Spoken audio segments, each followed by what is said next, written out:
നമ്മുടെ സ്നാക്സ് ഇവിടെ റെഡി ആയിട്ടുണ്ട്. വളരെ പെട്ടെന്ന് ഉണ്ടാക്കിയെടുക്കാവുന്ന ഒന്നാണ്.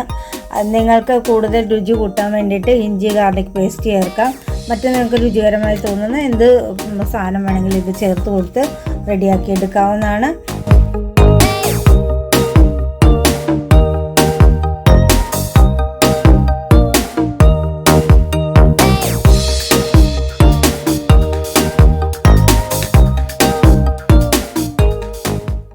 ഹായ് ഫ്രണ്ട്സ്, നമ്മളിന്ന് ഗോതമ്പ് പൊടി കൊണ്ടുള്ള ഒരു സ്നാക്സാണ് ഉണ്ടാക്കാൻ പോകുന്നത്. ചായക്കൊക്കെ വൈകുന്നേരം ഉപയോഗിക്കാവുന്ന, പെട്ടെന്ന് ഉണ്ടാക്കിയെടുക്കാവുന്ന നല്ലൊരു സ്നാക്സാണ്. അതിലേക്ക് നമുക്ക് ഇതൊരു 1/4 കിലോളം വരുന്ന ഗോതമ്പ് പൊടിയുണ്ട്. ഇതിലേക്ക് വേണ്ട സാധനങ്ങൾ ചേർത്ത് ഇതിനാവശ്യമായിരിക്കുന്നത് കുറച്ച് മുളക് പൊടി. മുളക് തരിയാണ് ഞാൻ എടുത്തിരിക്കുന്നത്. പിന്നെ അല്പം ജീരകപ്പൊടി,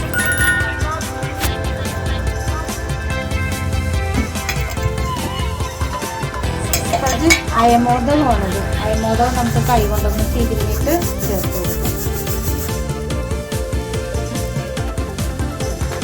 ഇനി ഇതല്പം മഞ്ഞൾപ്പൊടി ചേർത്ത് കൊടുക്കാം. ഇനി ഇതെല്ലാം കൂടി കുഴക്കണം. ആവശ്യത്തിനുള്ള കുറച്ച് ഉപ്പ് ചേർത്ത് കൊടുക്കണം. ഗോതമ്പ് പൊടിക്കാകുമ്പോൾ ഉപ്പ് അധികം ആവശ്യമില്ല, കുറച്ച് ചേർത്താൽ മതി. നമുക്കിതിലേക്ക് 2 സ്പൂൺ വെളിച്ചെണ്ണയും കൂടി ചേർത്ത് കൊടുക്കാം.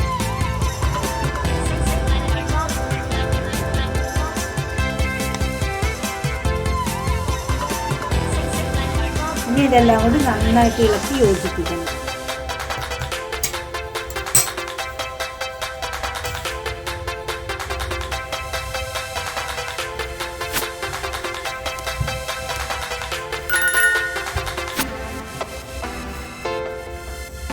നമുക്കിത് കുറേശ്ശെ വെള്ളം ചേർത്ത് കൊടുത്ത് ചപ്പാത്തി കുഴച്ചെടുക്കുന്ന പോലെ ഒന്ന് കുഴച്ചെടുക്കാം.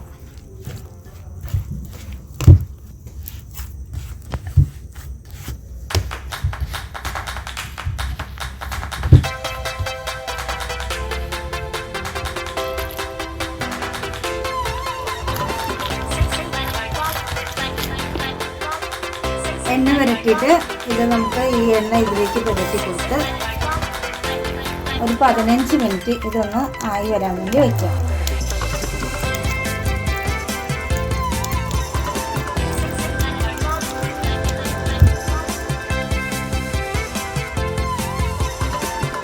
മാവ് റെഡിയായിട്ടുണ്ട്. ഇനി ഇത് നമുക്ക് ചപ്പാത്തിക്ക് പരത്തുന്ന പോലെ പരത്തിയെടുക്കാം. വളരെ നൈസായിട്ട് പരത്തിയെടുക്കാം.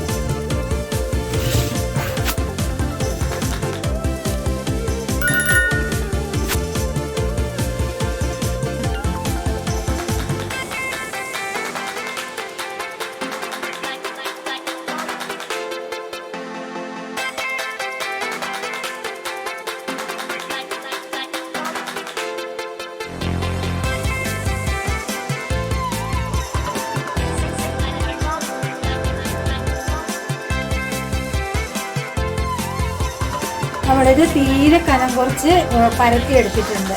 ഇനി ഇത് നമുക്ക് മുറിച്ച് കഷ്ണങ്ങളാക്കി എടുക്കാം.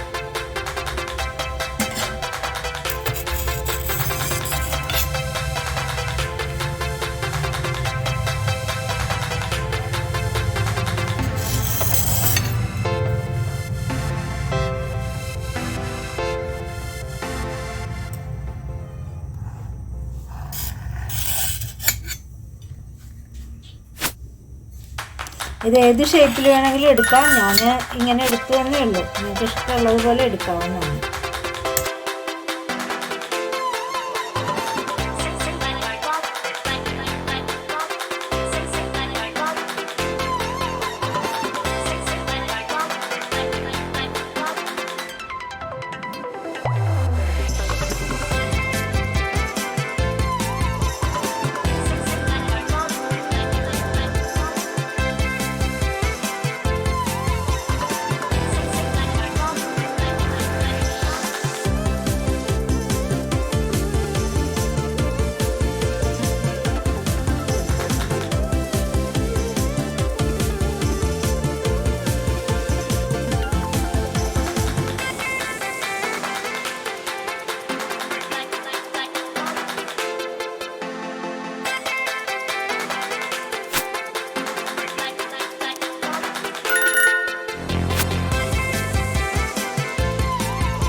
എണ്ണ ചൂടായിട്ടുണ്ട്, നമുക്കിത് എണ്ണയിലേക്ക് ഇട്ട് കൊടുക്കാം.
നമ്മുടെ സ്നാക്സ് ഇവിടെ റെഡി ആയിട്ടുണ്ട്. വളരെ പെട്ടെന്ന് ഉണ്ടാക്കിയെടുക്കാവുന്ന ഒന്നാണ്. നിങ്ങൾക്ക് കൂടുതൽ രുചി കൂട്ടാൻ വേണ്ടിയിട്ട് ഇഞ്ചി ഗാർലിക് പേസ്റ്റ് ചേർക്കാം. മറ്റു നിങ്ങൾക്ക് രുചികരമായി തോന്നുന്ന എന്ത് സാധനം വേണമെങ്കിലും ഇത് ചേർത്ത് കൊടുത്ത് റെഡിയാക്കി എടുക്കാവുന്നതാണ്. നിങ്ങളെല്ലാവരും ഇത് ഉണ്ടാക്കി നോക്കണമെന്ന് മാത്രമല്ല, സബ്സ്ക്രൈബ് ചെയ്യാനും ലൈക്ക് ചെയ്യാനും ഷെയർ ചെയ്യാനൊന്നും മറക്കരുത്. നമുക്ക് മറ്റൊരു വീഡിയോ ആയിട്ട് വീണ്ടും കാണാം. ബൈ.